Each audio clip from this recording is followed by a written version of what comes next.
Sup, guys? 3-0 yesterday. So I ended yesterday's video demanding that I go 3-0, and it actually happened. Cleveland was the closest one as they were in a tied game into the eighth inning, and Noel hit a home run to give me that win. So I guess Noel giveth and Noel taketh away, although it wasn't really his fault. The game that I lost, if you guys remember, probably a couple of weeks ago, Noel hit a home run against the Royals. That was the reason why I lost an under on whichever game that was. It was a home run that was absolutely foul. There was no question about it, and it was called a home run and never corrected. Whatever. And then two easier wins yesterday on the San Diego Padres. Dylan Cease with a great performance, with an 11 strikeout, one hit performance, but he threw so many pitches to get that 11 strikeouts. I think that they took him out after 6, but it was still obviously good enough to win. It was a shutout for the Padres. Ronaldo Lopez for Atlanta gave up a lot of hits, which isn't something that he has been doing. But I said there has to be some regression with him because his numbers are just unsustainable, and he gave up a lot of hits in that game, 11 hits in 6 innings or something. So many hits that the Padres actually probably should have scored more runs than they did with the amount of base runners they had. And then the Arizona Diamondbacks, that was just a blowout win, almost no question about that. Barrios was terrible for Toronto. I think he had 4 walks, no strikeouts. He was just putting a lot of guys on base, and it was just not good for Toronto. And Yilber Diaz put together a fine start, especially for a rookie in his second start. Pitched pretty decently. We move on to today. I'm not messing around, man. I only have one play today, and I think that the market does agree with this, but the number has kind of moved up quite a bit, so we're kind of losing value here. I don't even know if I want to comment on any of these other games, really. I'm just kind of going to where I want to go here, and that's going to be a play on the San Francisco Giants. I think the starting pitching is a mismatch here, and that we actually might be getting a little bit of value on San Francisco, but this line is on the move. It was minus 115 on San Francisco at one point. It's all the way up to minus 135. 54% of the tickets on them, 57% of the cash. So I think the line movement does seem to be legitimate, even though they might be slightly public. I don't know how they're even public, really, though, because you're talking about a below 500 San Francisco team against a well above 500 Minnesota team. Maybe it is just because of the Blake Snell factor that some of the public does still remember the name and want to come in on him. And I've talked about how he's been just off this year, although he's been dealing with the injuries and stuff. But I think this is one opportunity to actually play on Blake Snell, which I'll get into in a minute. I think we actually get some value on Blake Snell here. But I am surprised that San Francisco is even getting the majority of tickets in this one, given the records of the teams. You'd kind of think the recreational bettors would come in and think, oh, Minnesota, we're getting an underdog price here. But I think it's because of the starting pitching matchup, they don't really want to do that. Minnesota did win yesterday, so I think the series is 1-1, as I believe this is the last game before the All-Star break. We go into the All-Star break after today. So this is the rubber match in this game. I think Minnesota's bullpen might be in the worst rest condition, even though they used their bullpen for fewer pitches. They used all of the back end of their bullpen to save that game yesterday in a 4-2 win. Both teams used 4 relief pitchers, but some of the pitchers that San Francisco used, I think, are not totally like the best relief pitchers that they have in their bullpen, whereas Minnesota used kind of all the best of theirs.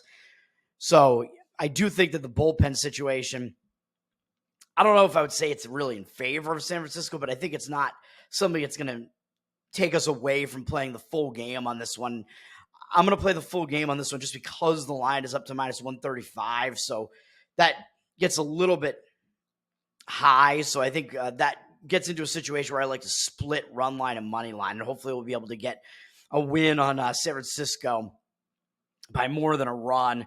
So you could split San Francisco minus 1.5 at plus 158 right now on the run line. So nice big plus money price on that, and the other half of the bet on minus 134 on the money line. So that's kind of what I recommend here. Although if you want to just play straight money line in San Francisco, I think that's also still fine. I just think the price is just a little high for my liking at this point. But again, I think it's because the money is coming in on their side. So I don't know if I've explained it well for several videos now as I talk about splitting run line and money line, but that's like, it's essentially the same thing as playing a -1 run line, which you can do at DraftKings, but DraftKings obviously it's one book, so they're offering the -1 run line. You could probably get I don't know, probably San Francisco at -1 at around +110 or maybe something in that price range right now. So you could do that. I think that would be fine.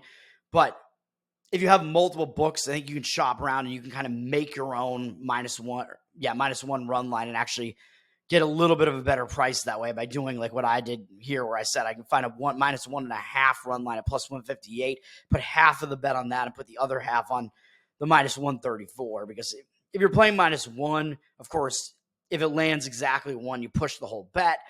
And if you're playing it the way that I do and it lands exactly 1, it is possible that you might lose a little bit of money. But even so, I think it is the way to play the game. Let's see here. Let's see. Actually, no, because if you land exactly 1, you put so much less on them -1.5. Then I think that if you win the money line part of the play, then you do still actually wind up with a slight win. I think if you play it right. I don't know, man. I should. I'm like losing my mind here, but I think that is the case. All right. So looking at the starting pitching matchup here, I think this is where we get the value here. I think this is a mismatch, although it does look like it's a matchup based on their stats of two bad pitchers. Although I do think, as I mentioned, some of the public does know that that Blake Snell is a decent pitcher. Minnesota's got Chris Paddock pitching, and he sort of hasn't panned out for them. He started his career on San Diego, and he had a decent rookie season, but maybe part of that was because some of the hitters were trying to gain familiarity with him. They hadn't seen him before. He was in a pitcher-friendly park, where now at Minnesota, he's facing some better offense to some extent, and his numbers have just gotten a bit worse, even though his strikeout walk numbers still remain pretty good, although not as good as they were on San Diego. But overall, just not really having a successful season here with a 5.18 ERA this year and a 1.40 whip. Hasn't really been pitching that well. He's coming off a start against the White Sox where they won the game, but he had a mediocre start, really, considering it was against a bad offense like that. 5 innings, 2 runs allowed, 3 hits allowed. It was 2 earned runs, 2 walks, 3 strikeouts. Nothing really spectacular about that. Or the fact that in June he made 4 starts and he only went more than 4 2/3 in one of those starts. He had 2 starts against Oakland where he didn't go past 4 2/3. That's not a good sign, man. And he got roughed up by the Yankees, but who doesn't? And then he had his one good start in June, his one good actual good start recently. You have to go back a ways to actually find a start that I would say was actually really good from him. He hasn't really been going deep into games. So that one good start was against Colorado, but not in Colorado, at home. So again, pretty weak offense. His overall stats aren't really that good. And like I said, he's not really going that deep into games. He's only gone more than 5 1/3 innings pitched, 4 times this year in a bunch of starts. So that's not a good sign either. He's got a 73-20 strikeout walk ratio. So his strikeout walk ratio is worse this year than it has been over the course of his career, which might tell you that, well, maybe it should start moving in the other direction, maybe, but it just hasn't been that good this year. 97 hits allowed and 83 1/3 innings pitched. So the amount of hits that he's allowed is way high. The number of strikeouts is pretty low, even though he's been a decent strikeout pitcher. This year hasn't really been the case. A fairly low strikeout rate. The walk rate versus the strikeout rate isn't very good. Giving up a lot of hits, and he's given up 14 home runs. There's not a lot to like about what he's done this year. And then you got 4 hitters on San Francisco who have seen him before, and their batting numbers are successful against him. 13 for 38 with 3 doubles, 4 home runs out of those 13 hits. Out of those 13 hits, 7 extra base hits, 4 home runs, 5 RBIs, an 11-1 strikeout walk ratio.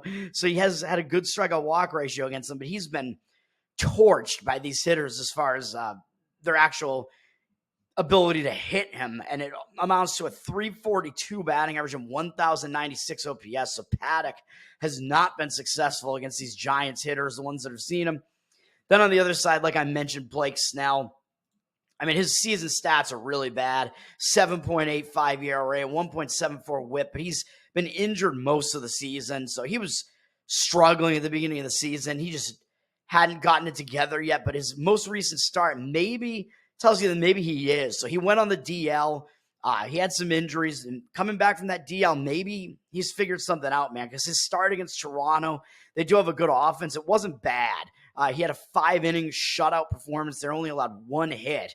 He walked 3, which is the most concerning number there, and struck out 3. But that means that he is trending in the right direction, man, because that was better than every one of his starts prior to that this year. So maybe that DL stint that he had is going to help him out a bit. I mean, he is a guy who last year pitched a complete season in the same division, although it was in Petco in San Diego, so a better pitching park, and had quite decent numbers last year, and those walk numbers too high. He's been wild. But other than that, his strikeout rate was really high. His whip was low, really low ERA, 2.25, 1.19 ERA last year. So his stats were good. For the last couple seasons with San Diego, they were good, really. His stats over his career haven't been that bad. 3.33 career ERA, 1.25 career whip. He's always had a really high strikeout rate and just been wild and walked a ton of guys. So that's been the one drawback for him, but he's not a bad pitcher. He's still not really that old at 31. So I think we may see him coming around again. We thought, well, maybe the beginning of the season was so bad this year because the change in environment and coaching just wasn't good for him being on the Giants, but I don't know about that because he's in the same division at least that he was in last year, and you get some pitcher-friendly environments to some extent in this division. Well, you get some hitting parks too, but it just seems like the NL West does have a lot of decent pitching matchups for whatever reason in the NL West. But like I said, I think that Toronto start that he had is an indicator that coming off the DL, I think he has fixed some things, and I think he might be headed in the right direction here, and that's good. He only threw 73 pitches in that one, so maybe they'll start letting him go deeper into games as we move on here. And against these Twins hitters, most of the hitters have seen him before, but Snell has been successful against them. They're 9 for 52 off him lifetime with 2 doubles, 2 home runs, 3 RBIs, 14-8 strikeout walk ratio. So again, too many walks from Snell. But other than that, I mean, overall, it's a 153 batting average and 542 OPS. So Snell's stats against these Twins hitters, he has really held them down. Their numbers are very weak against him, whereas Paddock, the Giants' offensive numbers from the guys that have seen him before are quite strong. So that's the way I'm going here, man. San Francisco Giants, the only play today to head into the All-Star break. Hopefully we head into it with a win after yesterday was a good day. And I want to continue that momentum, man, as we still have a long ways to go to climb out of this, but it's still doable with still like half the year left. So let's do this. San Francisco Giants -1.5 at +158 and -134 on the money line. Split the bet half and half. Peace.